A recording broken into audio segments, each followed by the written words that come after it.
Experience and observation teach the truth in Alex Shigo's reflection. Pruning is one of the best things an arborist can do for a tree, but one of the worst things we can do to a tree. When improperly performed, pruning can harm the tree's health, stability, value, and appearance. Several consequences may occur when pruning is not performed at all. These include development of weak codominant stems, defects such as included bark, visibility problems from low limbs, and accumulation of dead branches. Development of codominant stems and included bark can lead to increased risk of failure.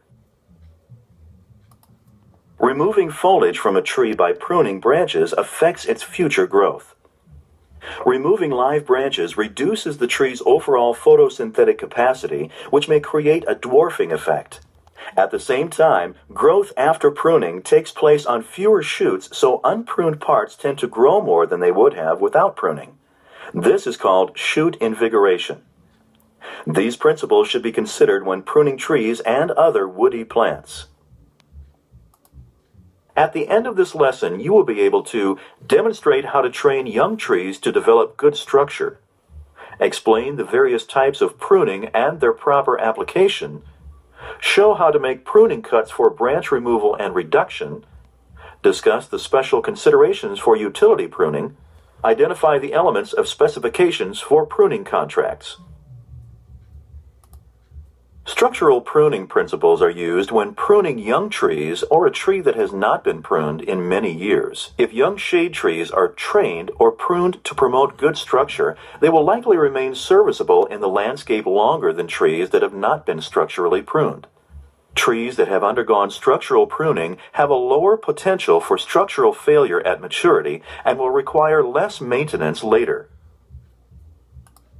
Trees that are not trained to develop a strong scaffold system of branches may develop many scaffold branches too closely spaced along the trunk, as illustrated here. Structural pruning of large maturing trees such as maples, acer, and oaks, quercus, if carried out while the tree is young, can reduce certain defects and space main branches along one dominant trunk. Structural pruning also reduces branches so they remain smaller than about half the trunk diameter. This helps prevent structural failure later. This type of pruning can be summed up in the phrase, subordinate or remove codominant branches. The process of training young trees can be reduced to 5 simple steps.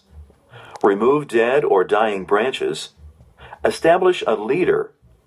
Establish the lowest permanent branches. Establish scaffold branches. Establish temporary branches. The first step is to remove dead, diseased, and/or broken branches. The second step is to select and establish a dominant leader. There should be only one leader, which is usually the strongest vertical stem. Competing stems should be subordinated or removed. Codominant stems and large branches that have narrow angles of attachment tend to break at the point of origin, especially if there is included bark, which weakens the branch attachment, making the tree more prone to failure.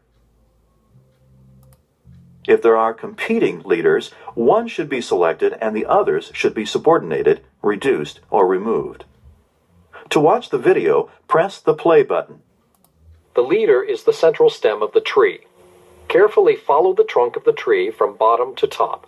The trunk should narrow into a single stem that is in a vertical or nearly vertical position. This is the leader. There should be only one leader.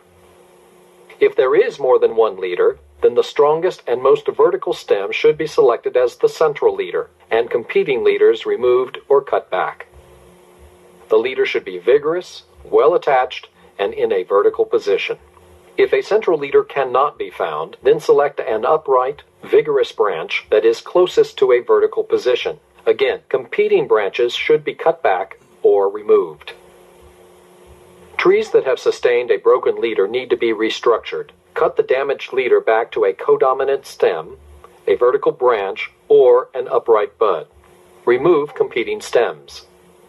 Follow-up pruning will be needed in subsequent years to remove or cut back newly developed competing stems and to ensure that the new leader is in a vertical position.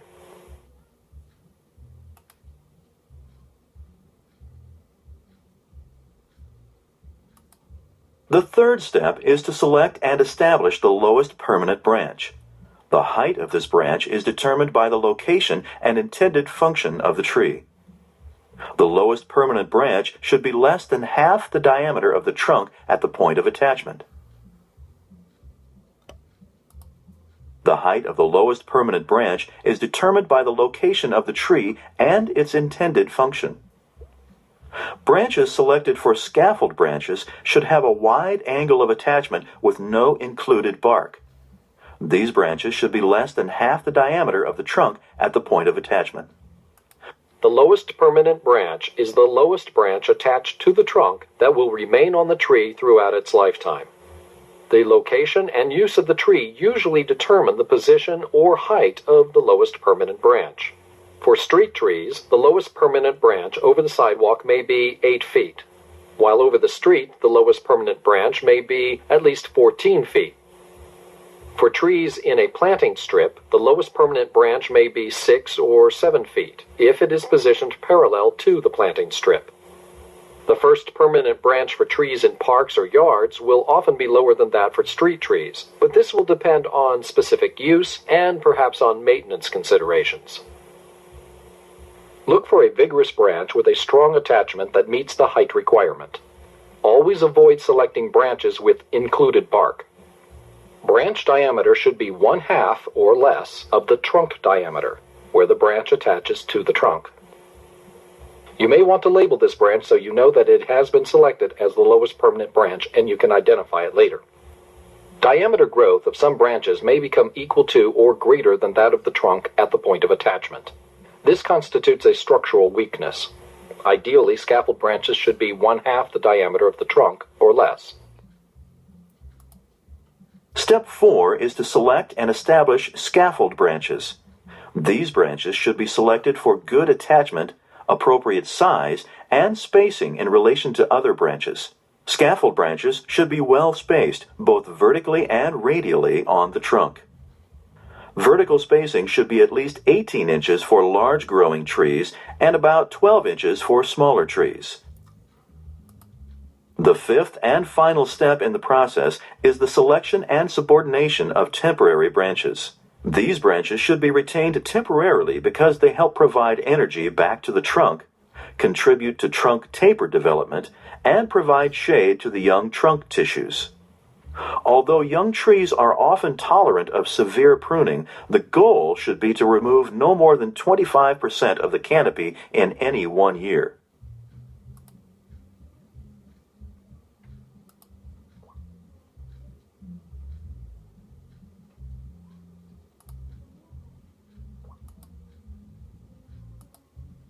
Arborists use several different pruning techniques depending on the objectives. The most common are crown cleaning, thinning, reduction, restoration, and raising. The method arborists employ depends on the condition and size of the tree and the desires of the client. Crown cleaning is the selective removal of dead, diseased, and/or broken branches from a tree's crown. This is the most common pruning technique for landscape trees. Regular pruning should correct small growth problems before they have a chance to become large problems. Thinning often includes crown cleaning as well as selective removal of live branches to reduce crown density. Thinning is often performed to increase light penetration or air circulation or to reduce branch weight. Proper thinning should maintain the structural integrity and natural shape of the tree. Care must be taken not to over-thin a tree. Some interior branches are needed for stability and photosynthate production. Vigorous production of water sprouts on interior limbs is often a sign of over-thinning or lion-tailing. Avoid removing an excessive number of inner lateral branches and foliage, which creates an effect known as lion-tailing. This displaces foliar weight to the ends of the branches and may result in sunburned bark tissue, water sprouts, reduced branch taper, weakened structure, and breakage. Trees in urban and landscape settings may need to have lower limbs removed. Crown raising removes the lower branches of a tree in order to provide clearance for buildings, signs, vehicles, pedestrians, and vistas. Excessive removal of lower limbs, as illustrated here, should be avoided so that development of trunk taper is not affected and structural stability is maintained. Similar to crown raising, vista pruning is the selective removal or reduction of scaffold limbs to allow a specific view from a predetermined point. As with other types of pruning, several points should be considered. 1. Removal of too much foliage-bearing tissue can adversely affect the health of the tree. 2. As a rule, trees tend to grow back into voids created through pruning. 3. The more that an arborist deviates from the natural growth habit of the tree, the more care will be required to maintain the tree. Sometimes the crown of a tree must be reduced in height or spread, such as for utility line clearance. Crown reduction is used when it is necessary to reduce the size of a branch, limb, or entire tree. This is best accomplished by cutting limbs back to their point of origin or back to laterals capable of sustaining the remaining limb and assuming the terminal role. When a branch is cut back to a lateral, no more than 1/4 of its foliage should be removed, if practical. A common rule of thumb is that the remaining lateral branch must be at least 1/3 the diameter of the removed portion. These guidelines will vary with species, age, site, condition of the tree, and reason for pruning.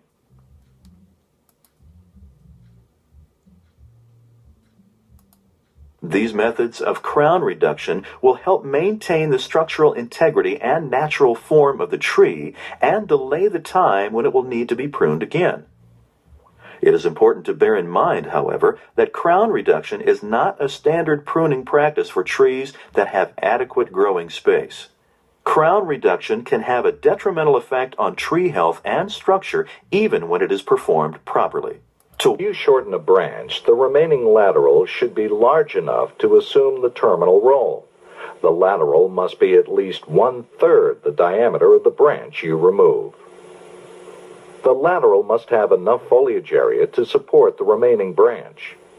When you cut a branch back to a lateral, you should not remove more than 1/4 of its leaf surface.